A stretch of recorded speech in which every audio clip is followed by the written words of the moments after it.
বৰাকত বৃহৎ পৰিৱৰ্তন খাটাং হৈ গ'ল ৰিজাল্ট বৰখলাত দখল কৰিব কংগ্ৰেছে ডাক্তৰ অমিত কালৱাৰৰ উত্থানে কঁপনি তুলিছে বিজেপিৰ ভেটিত নমস্কাৰ নিউজ ওৱান নৰ্থ ইষ্টৰ আজিৰ এই প্ৰতিবেদনলৈ আপোনাক স্বাগতম আপুনি চাই আছে দেশৰ এটা অগ্ৰণী নিৰ্ভীক নিৰপেক্ষ আৰু বহুভাষিক channel news one north east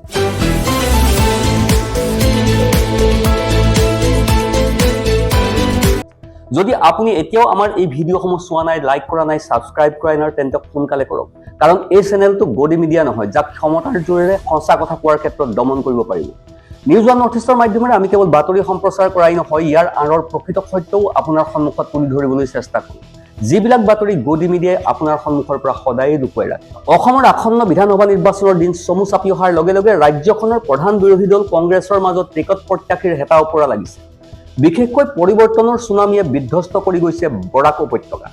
যি বৰাক উপত্যকাত কংগ্ৰেছৰ ভেটি তছনছ কৰি দিলো বুলি মুখ্যমন্ত্ৰী হিমন্ত বিশ্ব শৰ্মাই তালাফাল লগাইছিল সেই বৰাকতে কালি কংগ্ৰেছৰ বিজয় ধ্বজা উৰুৱালে বৰখলাৰ প্ৰখ্যাত সমাজ সেৱক ডাক্তৰ অমিত কালৱাৰে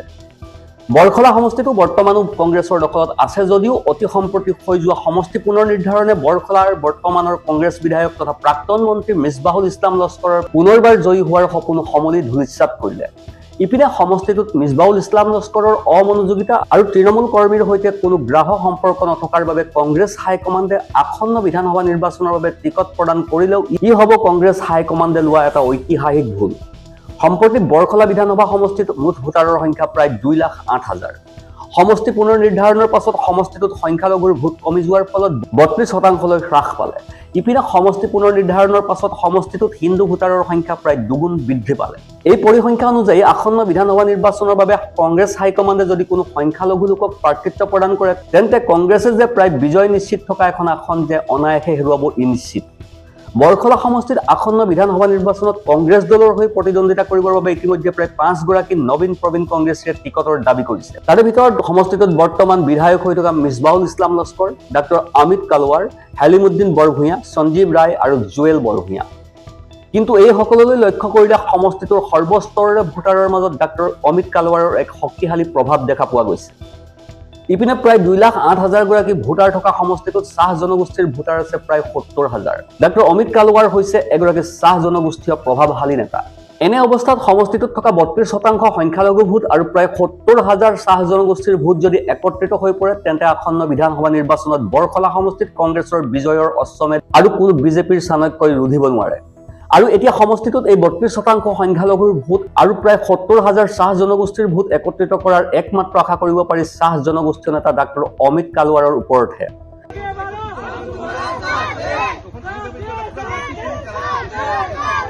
এবং এই পদ্ধতিতে ওরা মানে দেশ শাসন করার চেষ্টা করে যে সবাইকে যাতে কেউ যদি যাতে আমরা যদি সব একত্রিত হয়ে যাই সব একজুট হয়ে যাই তখন আমরা ওদের তো কথা চলবে না ওরা পুরো একতন্ত্র রাজ চালানোর চেষ্টা করে আপনি আপনাদের আমার স্টেটেই দেখেন বা সেন্ট্রালি দেখেন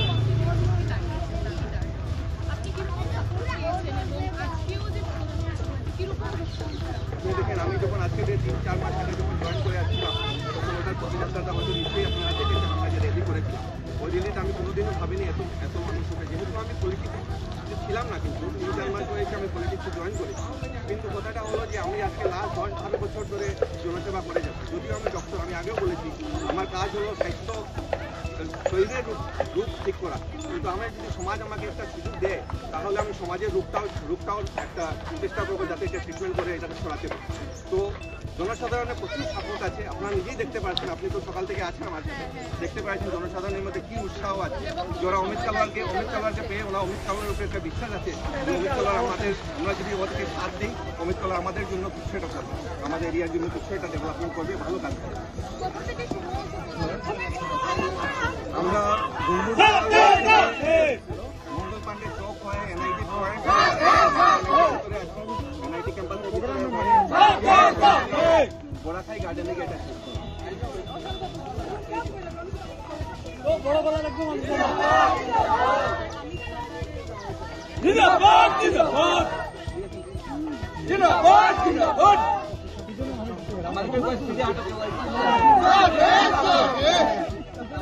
ইয়াৰ উপৰি হিন্দু বেংগলীৰ একাংশ মণিপুৰী ভোটাৰ ইতিমধ্যে কংগ্ৰেছৰ ভোট বেংকত সামিল হৈ আছে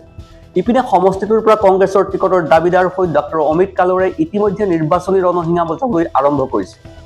কালি সমষ্টিটোত ডাক্তৰ অমিত কালুৰে আৰম্ভ কৰা পদযাত্ৰাত হাজাৰ হাজাৰ জনতাৰ মুকলি সমৰ্থন আৰু মুকলি সহযোগে বিজেপিৰ বৰঘৰত কঁপনি তুলিছে। ঘুংগৰ মংগল পাণ্ডে চৌমাথাৰ পৰা আৰম্ভ কৰি বাবুটিলা, মধুটিলা, বৰখাই, পল্টনুনিয়া স্কুল হৈ বৰখাই বাগিচা পৰ্যন্ত এই পদযাত্ৰা চোৱাত জনতাৰ বিপুল সমাগম আৰু উষ্ণ আদৰণিয়ে বৰখলাৰ আসন্ন নিৰ্বাচনৰ ফলাফলৰ ছবিখন স্পষ্টকৈ প্ৰমাণ কৰিলে। কংগ্ৰেছে এতিয়া একত্ৰিত হোৱাৰ সময় আহি পৰিছে। বৰখলাত কংগ্ৰেছৰ 5 টিকট দাবীদাৰ যদি সম্প্ৰতি একত্ৰিত নহয়, তেন্তে আভ্যন্তৰীণ কণ্ডলে যে গৌৰৱ গগৈৰ বৰ অসম গঢ়াৰ ভেটি উচন কৰিব, ই 100% নিশ্চিত। এইখিনিতে আপোনালৈ আমাৰ এটি বিনম্ৰ অনুৰোধ আছে। এই ভিডিঅ'টো আপুনি লাইক কৰক, আমাৰ এই নিউজ ওৱান নৰ্থ ইষ্ট চেনেলটো ছাবস্ক্ৰাইব কৰক, আৰু আপুনি ক'ৰ পৰা আমাৰ এই ভিডিঅ'টো চাইছে কমেণ্টত জনাওক। আপোনাৰ বাবে এইটো 1 ছেকেণ্ডৰ কথা, কিন্তু আমাৰ বাবে ই আটাইতকৈ ডাঙৰ শক্তি আৰু উৎসাহ। আপোনাৰ সহযোগিতাই আমাক সত্য উদ্ঘাটনৰ ক্ষেত্ৰত বহু সাহস যোগায়। তলৰ কমেণ্ট ছেকশ্যনত আপোনাৰ মনৰ কথা শ্বেয়াৰ কৰিব, কাৰণ আপোনাৰ কণ্ঠই হৈছে আমাৰ মূল শক্তি। Bureau' report, news one north east.